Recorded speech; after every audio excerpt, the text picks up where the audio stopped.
systems go.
escaped.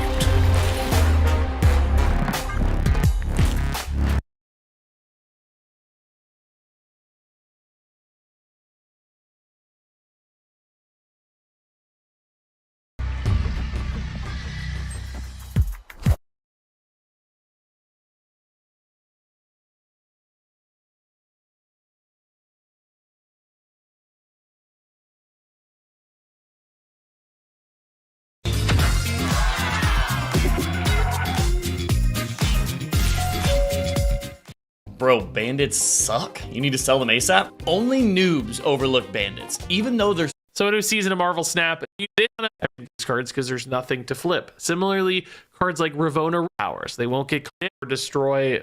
It's just gone. So how could it be in the lockjaw to switch out? Oh, and these are being called skills as a sort of like card type. And we're going to have characters or skills. So all the stuff you know from before are all characters. Even things like Thor's hammer is a character. I think, you know, basically if it is a like physical object, a rock, Cerebro, even Thor's hammer, those are all characters. And there's going to be some updated card text, it looks like, to reference characters specifically versus cards. And cards are anything. Like, these are still cards. They're not characters. These are skills instead of characters. So, you know, this is a character, Agamotto, performing an action, which is a skill. This is kind of complicated and kind of weird. I think a lot of this will just sort of be intuitive once you see it in action and once you see it played out. But there will be certain cards that, like, you know, Gwynpool will not be able to buff skills because they are not characters. So there are actually some important gameplay distinctions. Supposedly we'll get even more detailed directions, and I think a bit challenge to find something. So this text: after each turn, put a card from your hand that didn't start in your deck here. So basically he's going to grab a created card from your hand and he's going to plop it down next to him, which, you know, if you play this honestly on turn 6, maybe not the most exciting thing because he's only grabbing one card. It could still be relatively decent, you know. It can grab Agamotto's Arcana, for instance, could grab like an images of Icon and transform some other stuff into Isons and stuff like that. Could still be a big power play. These do work together. We saw it in the reveal video. You know, also just, you know, any Airsham stuff. Put a Nick Fury in your deck, put some 6-drops, Ison's going to grab those. You know, you could still have some big turns. Grab a Magneto from hand off Nick Fury, that's a 22 power turn. But ideally, you know, I think you're going to be trying to cheat this into play early. Perhaps most obviously there is just Airsham. That is kind of a just plug it in and it works because, you know, Airsham's going to give you created cards. And Ison's going to come down on turn 5 instead of turn 6 in an Airsham deck, which gives you 2 grabs after each turn, which is much nicer. You know, there's also stuff like Wave that could cheat this into play even earlier. So go for the turn 3 Wave, turn 4 Ison. He's got turn 4, 5, and 6 to just fill out the location. He'll probably carry the location by himself in that case, just grabbing a bunch of stuff. Keep in mind, you do need to have enough cards in hand to satisfy that if you're doing things like Wave. So if you had time to do that, maybe Wave Airsham's a possibility too. But, you know, basically you have to have a mix here of cheating this into play and still filling the hand with things to copy. There are obviously some shield cards that could get ahead of a Wave to give Ison something to work with earlier. So it does have some high output potential. I think really only, though, as long as you're cheating it, are you super excited about Ison. So that's going to, you know, isolate this down to basically like ramp decks. Airsham is pretty cool. It's like a double Celestial package, of course. And that makes Ison an interesting card. I still don't think the power level here is awful, but I also don't think it's great. You know, it just requires a lot of support. It's also just inconsistent on the results you're going to get because created cards are almost always random. You know, if you try to do just Agamotto and Ison, you might be a little happier. Just keep in mind, you know, you're not getting like direct power out of it as a bonus. It's kind of indirect upsides with, you know, ramp, Agamotto's power. I mean, Winds of Entomb's kind of power, but also just depends on you know, what the opponent has there.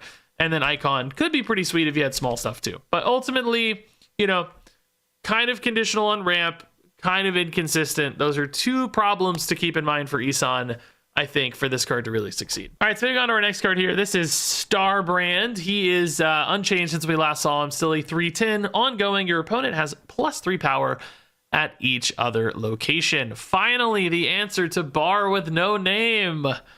Just slam this down and ruin the bar with no name.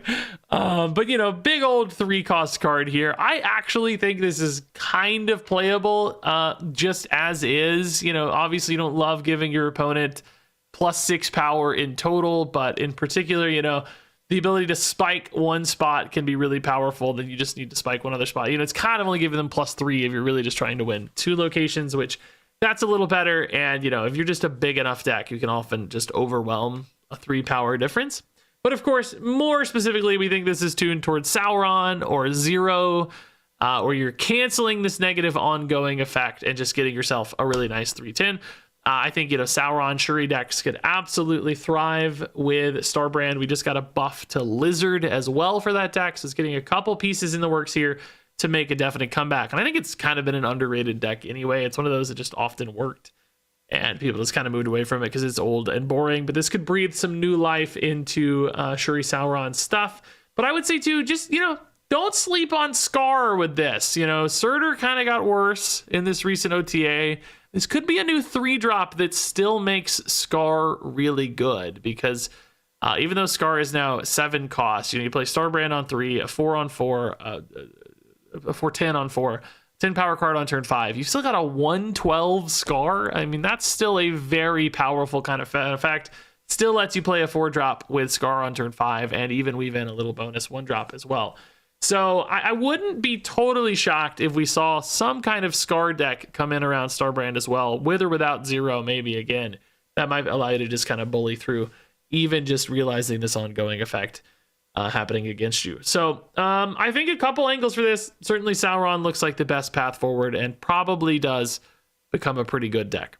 All right, so moving on here is Firehair, and I think this one is unchanged since we last saw her. 2/3, when one of your cards is destroyed, this uses that card's on reveal. And man, that is a really spooky effect, giving you even more really cheap on reveal duplication. Clearly, this is just an insane 1-2 punch with Misery. You know, play a Yondu, play a Cable, play a Firehair, throw in a Hood, you know, why not? And then Misery, that Yondu Cable Hood, your opponent has gotten their entire deck just deleted, right? You've stolen it. You've added 3 demons to hand, assuming you have any hand space left after the Cable goes off 3 times. You know, you get the original hits, Misery hits them again, and then Firehair hits them all again a 3rd time, which is just like insane when you hit that. Now, you won't always hit that. So there's a little question of like, well, what else do I put in the deck to potentially activate the Firehair? Killmonger's already often in mill decks like that. Could hit the Yondu, you know, or a Hood and kind of reactivate those again. So I think that's maybe already enough of a little package to make Firehair a really interesting addition into that deck. Then, of course, there's other decks as well. The full-on destroy package could just be another way to use this, like Hood into Carnage is still a really good play. Deleting that -3, feeding your Carnage, you get another Hood, activation with Firehair. Suddenly, you know, there's a little line there too. So does the Destroy deck actually run this as reliably? I don't know. I think you could even see a new deck fused together with just really powerful on reveals that you don't mind destroying. You know, White Tiger was an example given in the video. Really cool, right? Like White Tiger going off on your 2-drop for free is awesome. You know, just Firehair spitting out an 8/8 is really cool, and you definitely don't mind destroying the White Tiger with Carnage or whatever else. So there are really just a lot of paths open for this one, I think. Really obvious stuff with Mill. Destroy package is clearly going to have some fits there. I mean, Destroy kind of has to go with this in some ways, obviously. There's even like, you know, Phoenix Force decks might care about this, which I think makes sense, all fire themed stuff. So I just, a lot of potential here, I think. Really obvious paths and a lot of unexplored stuff I think could be really, really good on the back of Firehair as well. So a very high interest and high powered card. So next up here, moving on to Khonshu. This one got a slight change since we last saw it. I will note that this has not actually been updated yet in the game files. I think they'll still see Khonshu as a 6/7 on its second phase, but in the video we saw him as a 6/8. That of course now sets power to 8, but Khonshu, just to recap this, is a 6/5. When discarded, returns in its next phase, and then on reveal, resurrect a card you discarded to another location with its power set to 5, and then repeat that with 8, and then finally, the final Dad, you and me. Hey, Dad. Hey everyone, and welcome to the next edition of the Snapchat. I'm joined. Some definitely Season pass card often is the one. It really sets the tone for the season, and I do think that second inner does try to make the season pass card like the linchpin card of like even some of the interactions you get with some other stuff. With regards to Sam Wilson, I came in at 4 stars. You came in at 3.5 to 4. So a little bit like I think you needed a little bit of convincing. What I'll tell you, in my personal opinion, is that Sam Wilson has exceeded my expectations. I don't think it's as obviously like broken as like a cert, or it's not like a clear-cut 5, but it has been so meta-relevant, and it has been such a quiet, heavy high performer that like I think it might be kind of like not quite 5, but it's tapping on that ceiling. It's tapping on that level because I think it's just been remarkably good from an initiative granting standpoint. Like it's just good, man. if I recall, we both gave him the card of the month. I think it was hard to not. We gave him number 1. I think Diamondback was 2. Maybe I said Diamondback was 1, but I feel like I definitely liked him the best. I would agree though. I think what we didn't like about him, if you don't draw him, whatnot, but just like getting the shield out, the priority, being able to have constant pressure on the opponent by moving the shield, and he reminds me, and I don't even know if we said this, but maybe we did. That Not considered prior, and I don't think many people had. And then what you saw is other 10 power cards in those starter shells. Something like a Tuma could utilize the shield as like a bounce off of ensuring it didn't actually destroy anything instead of having to run the armor, which it did anyways, the armor Cosmo combination. But a Tuma got to feast on that shield. But like honestly, in the new mode, it absolutely crushed. Not only did it earn initiative and give you a free point almost every single game because somehow the Agamotto location of the Agamotto, the Sanctum location happened to be the one where the shield was sitting on. It had to be because like both players are playing the damn card anyway, so it's like a 66% chance that someone's getting a free point on turn 1. It just felt very consistent, very strong. It's running at 20. Starting with the season pass moving forward. Their syntax used to be, best card of the month. Is this the best survival game ever made? Any inherent. I don't see us getting a lot of 1 cut. What we got 2 10 power, 3. We got 3 10 power cards this next month. that's 3 more cards that synergize with Thaddeus. Think about that compared to Joaquin, right? So that's obviously a pretty big bump up in how it's gonna age like fine wine, whatever we like to say there. But 2-2 now. You got a different Joaquin, man. That's for damn sure. It's totally different, and it's way better. And what's interesting about it is in my testing with the 3-costed one, I actually, this might be a hot take, I didn't mind it. With that being said, I'm not like a committed bounce player. I play bounce very casually when I have to because I just don't like the archetype that much. I'll be honest. I just don't like the archetype. I like to play other stuff. But when I was playing him, I had a good win rate. I had a good cube rate. I ranked up. He felt good. And what was interesting about it is the cards that were carrying me were the Nikos and the Rocket Raccoons, and those scalers, those effective scalers. And I felt that I had room for them, despite the fact that he was a 3-costed card. At a 2-cost, he suddenly works so much better with Beast. He works so much better with Toxin. His ability to be bounced back and then replicated as like a play is so much better. And so the ability for it to kind of be slotted in and bounce is just incredible. It didn't feel like the best version of bounce when I was playing Joaquin Torres Falcon, and I think that's what held it back. However, now with him as a 2-2, it feels like he could very well be in the best version of bounce, especially if we get new 1-drops. This is what we're going to do, all right? Next season, you can play Joaquin down. Then you can play Mystique down, same lane. Then you can play your favorite 1-cost. It could be whatever you want. Name it. And then you're going to pop down Misery. And then you're going to have that trigger, I don't know how many times, 8 times, 9 times, maybe 10 times. And then guess what? Firehair, other lane, triggers. Again, once again, on this card. And you have now 9 demons. You can't even draw 9 cards, and you just win the game.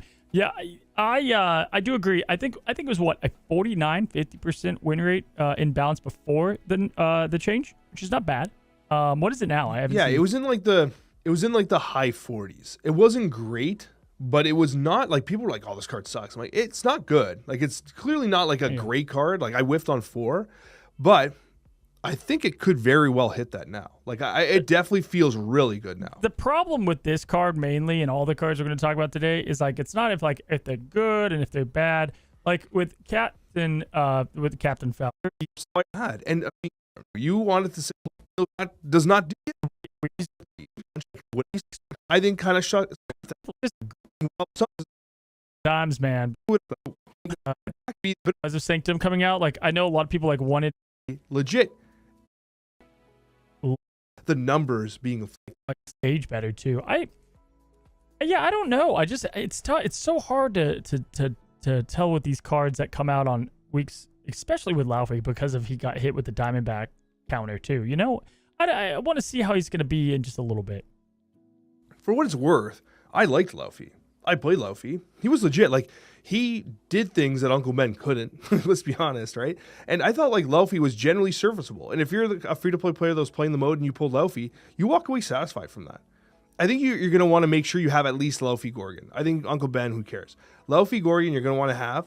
I would probably prioritize. We ask every week top players what they think of the card. Sizer, the #1 player in the Infinite Leaderboard, says about Diamondback, 311 is amazing stats, but my grandma can beat me if she plays Luke Cage. Safety Blade says very strong, you'll be sad about Luke, but it doesn't matter, because you're not going to see Luke every game. Jimmy Dickens says loving her, opens Afflict to more styles. Shang Enjoyer, good but vulnerable to Luke on turn 6. Pluto says will elevate Afflict, nice and simple. Jocko, who's been both #2 and last season #4, says I don't know if it makes the cut. Mr. ELA says makes Affliction ceiling higher, but usually in a lane you win and dies to Luke. Not must buy. BBAK says this is a must have in Toxic decks after the first week. BBAK is currently ranked 2. Burrs, who we spoke about earlier, amplifies something that's already broken when it works. Smiles says pretty strong. Dragon says has potential, one to watch when Affliction isn't expected. Blue Tears says strong addition to any Affliction build. Meanwhile, Ika, one of is Gorgon, considering what this next month looks like. Yeah. But in terms of individual power, Laufey is. Hello, everyone, and welcome to Snap Take. This is Glazer of Snap Judgments, the official podcast of Marvel Snap Zone. And guess what? Today, we have a brand freaking new season. Get excited. There's nothing like the beginning of a Marvel Snap season. New cards, 2 new cards, excitement. We still have the same Sanctum Showdown mode going on where you can get yet more free cards. We're going to get started, though, talking about these decks, and we're going to start by talking about an off-meta budget killer deck. If you just buy season passes and have played Sanctum, you're like 95% of the way toward this list. This is not a terribly expensive list. It is, however, an absolute meta killer right now, because what we're seeing, or what we're going to see today, is we're going to see an awful lot of Arishem as people buy Isan, and an awful lot of the new season pass card Agamotto, who's putting extra cards in your deck. Well, Gorgon makes those cards really, really complicated, really, really difficult. And since both of those are things that get cards stuck in their hand, Ronan the Accuser should be incredibly, incredibly powerful. I played this list already into the current meta. I played this in some Gold Conqueror. Mobius to deck. If there's extra cards, then all first.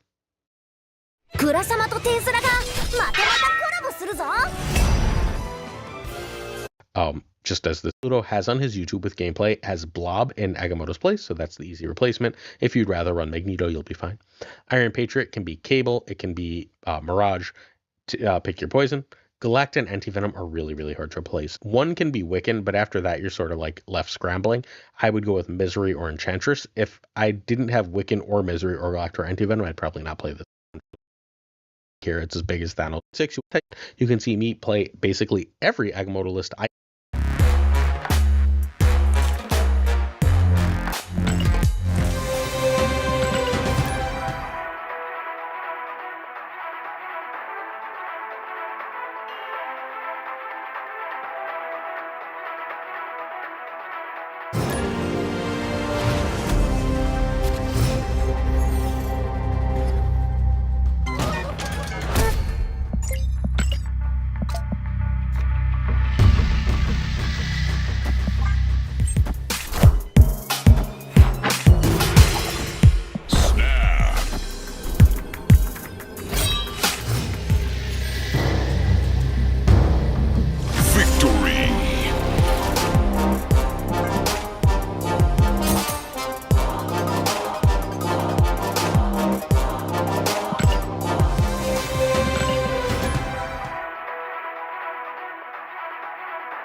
systems go.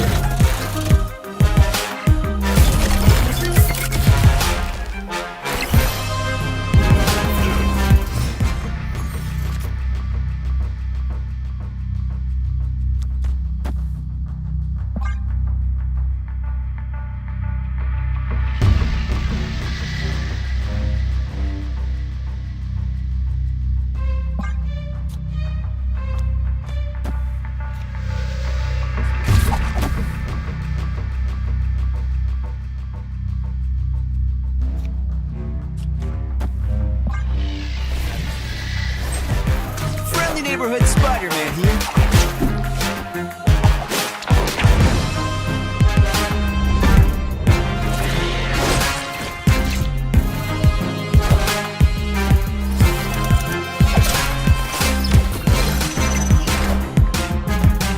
We are the future.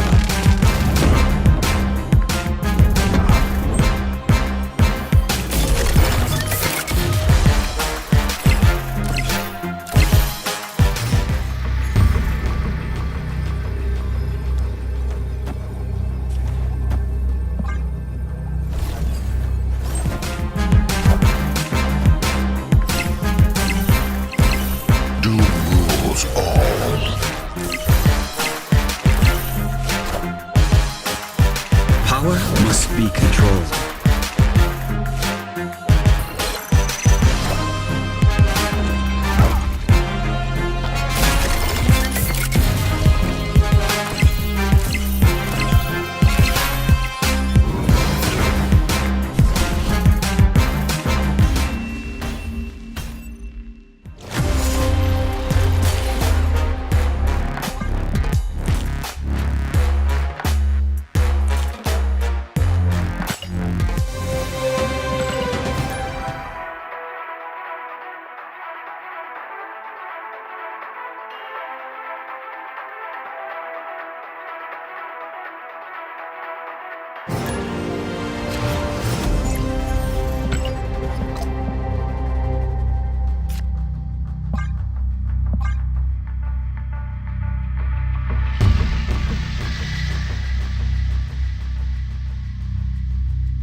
Power must be controlled.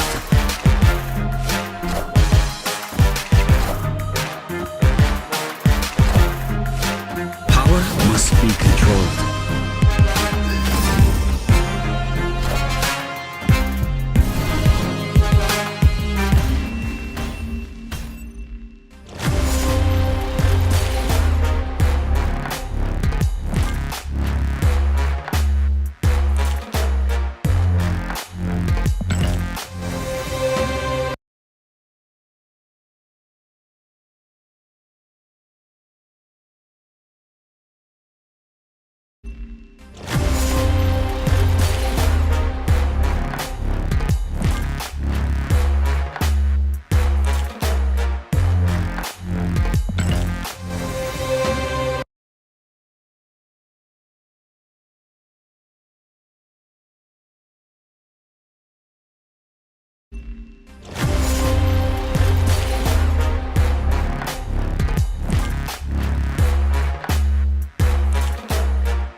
Hey all, Binks here. My absolute favorite deck this season got a huge buff in the OTA.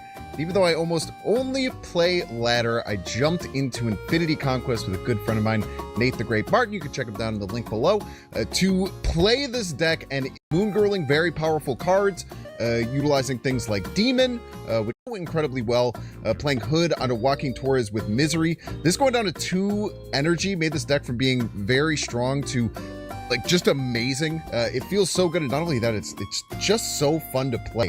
You have so many different play lines, I'm sure, as you're going to see in the clips ahead. There's so many different ways that you can win. It's either moongirling to get multiple hit monkeys that when you can play them with discounted 0 cost, 1 cost. You can play 2 of them, which is really crazy, getting double Victoria Hand. You can get Iron Patriot and then copy that card, which can be absolutely incredible.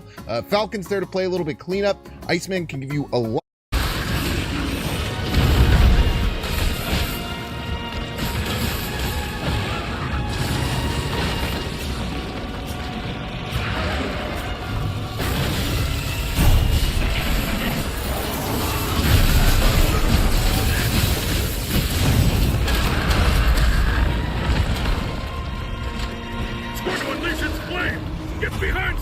Get behind something!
Must be controlled. It's clobbering time!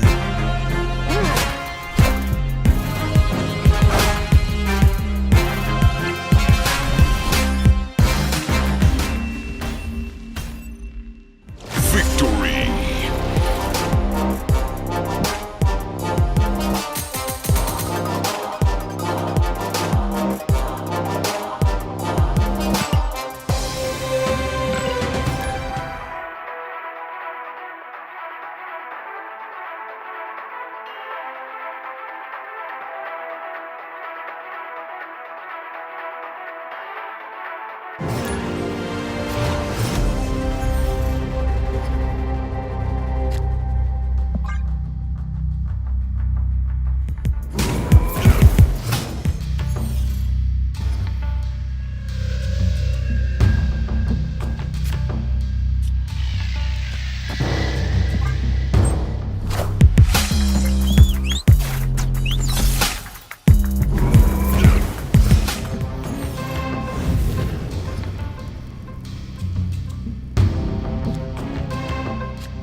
Mastery.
Cái gì đây? Cái gì? Sao Cái không gì đúng? nhỉ? Cái gì nhỉ? Ui. Cao lầu à, mẹ. Mẹ à, cuộc đời lần đầu tiên nhìn thấy cái món này luôn đấy, nhìn thấy cái ảnh của cái món này luôn đấy, chứ chưa bao giờ được. Cao lầu tao nghe quen quen này nhưng mà tao chưa thấy bao giờ. Mà Bên tên Chưa thấy bao giờ. là ăn mấy lần rồi sao anh ạ? Đà Nẵng Không có nhỉ? có, không ăn. Đây rồi. Tôi biết. Đây rồi, tôi đây. Trời ơi, tại sao tôi lại biết chữ ốc? Nhà tôi nhìn miếng đậu phụ tôi nhận ra ngay. mẹ Rồi, mày thai anh đéo Bill. được, thai đéo Anh được. Bill không biết rồi. Tao thai đéo được thề luôn đi.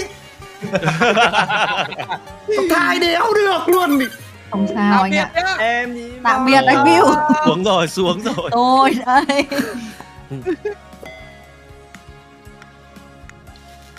Ồ. Chưa. Ôi ôi, Được chưa? được quá luôn chị ơi. Anh à, được quá nhờ, chị lại được quá nhờ. yêu thế nhở? Tôi nắm bắt được trò này rồi. Anh Bill đâu rồi, anh Bill ơi. Anh Bill ơi. Bill đã biết món này. Tao ít ăn món này, tao đéo nhớ thật. Em chả ăn món này bao giờ luôn đấy. Chịu luôn đấy. Cảm ơn chị Bill cả thề. Tạm biệt. Tạm biệt. Đi về tròi lác thế nhở, đéo thai được ấy. Thôi đi. Ôi, Đèn xí này nhìn thấy cái gì? Bánh mì. không phải. Ô. Ê, cái này là cái gì nhở? Cái gì nhỉ? Tôi lên đây. Yes. Cái Trời gì? ơi. Cái gì? Tự dưng Trời quên. ơi, có không được, nó là cơm Tự lam. dưng quên anh ơi. Trời ơi. Tự dưng quên cơm gì ạ? Em ghi cơm nắm ạ. Anh Nắm à? anh tưởng chuối nướng. Mẹ. Mẹ mày tự ti piu nói rồi. Em nhìn on. Rồi lên rồi, tốt thôi anh Huy ơi. Tự ti piu nói. Đây là món gì? Gì đấy? Biết là cái bánh mà ăn nó sẽ nó hơi ăn với lại uống Đây chè. là bánh rồi, đây là bánh rồi. Cái gì nhỉ? Mất tên không? Bánh này không nhớ. Không, cái bánh Nhớ tên bánh anh ơi. không, nó là cái bánh đéo vậy hay rồi. Ôi khó Biết chịu là đấy bánh nhỉ. nhưng không Bánh biết là cấy. bánh cấy ạ. Ăn rồi, Hải Phòng ăn này nhiều. Anh Ôi Duyên, giời anh ơi. Duyên. Thế mà anh không biết được. Thế mày không biết. Đéo nhớ rồi tên nó là cái gì luôn ý.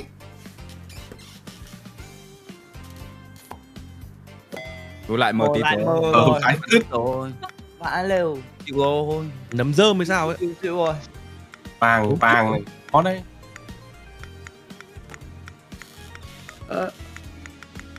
Gì đây?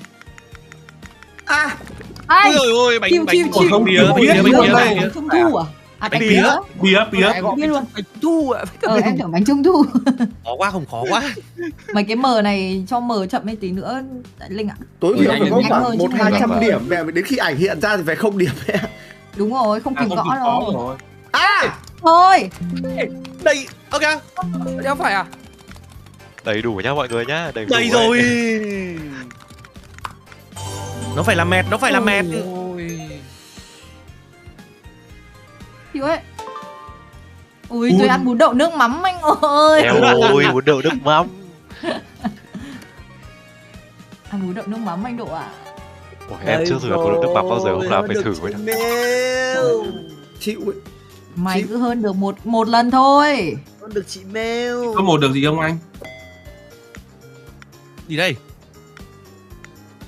Con hổ à? Ui giời, vô địch. Ôi, Vô địch. phát đỉnh vậy. Ui, Chưa đây. được đấy. Rồi, mày hơn Em tao bảo đi, rồi. mày hơn tao đi nhím ơi. Em nghe thấy từ ăn mà. Mày hộ tao với. Thế rồi, tôi béo lên top rồi. Thì cô mẹ phải tự ti piu nói. Béo nhanh thế nhở? Em sao nó biết là anh Khôi? Thì nó ăn nhiều. Phải mà chưa. nhìn điểm còn chưa nhìn ra ấy. Số Chưa, rồi, nó 70 điểm. chơi trò gì khác đi. Yêu ơi, còn 2 câu nè. Im mồm. Gì đây? Không biết Anh là cái Khôi ơi, gì. anh Khôi. À rồi. À, Cái gì anh Anh Khôi? Khôi ơi, anh Khôi ơi. Em cầu bò tố. À em không ăn cháo lươn. Trời ơi. Ôi, món ngon như này mà anh sẽ ăn bao giờ ấy. Không ăn bao giờ luôn. Mất top rồi. Tự ti Em cầu piu bò nói. tố. Tên tố. Còn câu cuối. Câu này không phải gõ đâu. Không phải gõ à? Không Nhìn mồm đây nhìn mày. Ok. Ăn cứt rồi. Lợn cắp nách là đặc sản nổi tiếng của tỉnh nào sau đây? Ồ. Tỉnh nào? Chắc chắn ở Lai Châu, chắc chắn. Ôi đỉnh quá nhỉ. Mẹ mày Điện Biên hay Sơn La ấy nhỉ? Tôi chọn Lai Châu 2000 điểm. Làm sao hả nhím, bơ như nào? Lai Châu thật mà chị. Ủa? Làm sao hả nhím? Anh không sao đây, Lai Châu mà. Ok, anh chọn nhầm rồi. Thế thôi em giữ top hộ anh Khôi ơi. Ôi tôi top 3. Ôi. Ôi cuộc đời ơi. Sao anh ơi? Nhím. Mình top 1 được gì ông thầy ơi? Một tràng pháo tay em ơi. Nói gì đi nhím. Được anh ơi, vỗ tay cho em đi. Từ. Để tao xem cái hot địa lý này xem. Lịch ơi. Địa lý chịu ấy. Xem cái câu hỏi địa lý Việt Nam này. Địa lý em chịu. Vâng, để anh xem vào. War by Arena, tựa game chiến thuật 5v5 hot nhất 2025, thỏa sức chiến đấu, nuôi. Riot, hay thường được gọi bằng một cái tên trìu mến, Rito, là nhà phát hành gắn liền với lịch sử phát triển trò chơi điện tử nói chung và esports nói riêng. Trong suốt hơn một thập kỷ qua, với slogan We are player first, họ từng có lúc đã thực sự đặt giá trị của người chơi lên những lợi nhuận phù phiếm. Thật không ngoa khi nói, Liên minh huyền thoại hay là kẻ kế cận Valorant đã trở thành một trải nghiệm tuổi trẻ khó quên cho rất nhiều game thủ. Thế nhưng, chỉ trong vỏn vẹn chưa đầy 2 năm, thời gian gần đây, danh tiếng của hãng game này đã bị ô uế bởi lòng tham vô đáy, đã trở thành kẻ phản diện xấu xí trong mắt của những người mà họ từng được coi là tất cả. Vậy chuyện gì đã xảy ra với công ty hơn 200 năm kinh nghiệm làm game này gì? Hãy cùng game cực hay và Pikachu tôi tìm hiểu trong phần 2 của Bóc Phốt Riot Games, anh em nhé. Nghe cụm từ đó, sao mà thấy thân thương đến lạ. Đối với tôi, một người đã có 10 năm gắn bó với Liên minh huyền thoại, từ game này chính là một góc nhỏ để hoài niệm là những tháng ngày trẻ trâu, cùng với mấy thằng hô mì, Ranet solo Yasuo hay là những trận custom 5 năm bùng nổ. Với chừng ấy thời gian, việc ra skin mới hay là leo đến răng gì, từ lâu cũng chẳng còn quan trọng đến vậy. Đánh liên minh, giống như ta gặp lại một người bạn cũ vậy đó. Cùng nhau, ôn lại những kỷ niệm, rồi cùng xem ta đã thay đổi như thế nào. Tôi tin chắc rằng không chỉ riêng mình, mà rất nhiều anh em cũng có một cảm giác y như vậy. Nhắc đến Rito là nhắc đến những con tướng quá sức OP, hay là vài lần mượn ý tưởng không thể nào lẫn vào đâu được. Để tìm hiểu rõ hơn về quá khứ cũng như là những pha xử lý mang thương hiệu Rito này, xin mời quẹo lại ngó qua phần 1 của video này anh em nhé. Mặc dù chê là vậy, nhưng là một người đã gắn bó với Liên minh huyền thoại cũng ngót nghét một thập kỷ, phải công tâm nhận định rằng hãng phát triển game này thực sự biết lắng nghe cộng đồng của mình, điều cực kỳ đáng trân trọng trong một ngành công nghiệp sặc mùi kim tiền như hiện nay. Đối với một sản phẩm 15 năm tuổi như Liên minh, Rito vẫn hết mực chăm chút, thường xuyên nâng cấp từ trải nghiệm cho tới nội dung. Chính vì lẽ đó mà mặc cho sự sa sút của rất nhiều đối thủ ra mắt cùng thời điểm, thì League of Legends vẫn chưa bao giờ mất đi sức nóng của mình. Không chỉ dừng lại là một tựa game, cái tên Liên minh đã phát triển trở thành thương hiệu giải trí rất riêng, và nổi bật nhất chắc chắn là 2 phần phim Arcane, dấu ấn khó phai trong tim của những người yêu điện ảnh. Chưa dừng lại ở đó, Rito rất chăm chỉ hợp tác với các nghệ sĩ trong lĩnh vực âm nhạc nhằm tạo ra những sản phẩm của riêng mình. Đúng là làm game thì có thể lỗi, nhưng mà nhạc của Rito chưa bao giờ hết cháy. Ta có thể thấy rằng di sản mà Liên minh huyền thoại để lại khó lòng có thể đong đếm bằng con số. Đó là ký ức, là kỷ niệm, và là một phần không thể tách rời của bất cứ ai đã trót một lần yêu thích cái tên này. Bên cạnh đứa con đầu lòng, từ game mới nhất Valorant của Rito đã có những thành công của riêng mình. Đáng nói nhất chính là phá thế độc tôn của CSGO, trở thành một sản phẩm có tiềm năng đạt được những thành tựu mà người anh Liên minh đã làm được. Gameplay dễ tiếp cận, nhưng có phân tầng độ khó, hiệu ứng hoạt họa bắt mắt cùng với dàn nhân vật đáng nhớ là điểm mạnh khi nói tới tựa game này.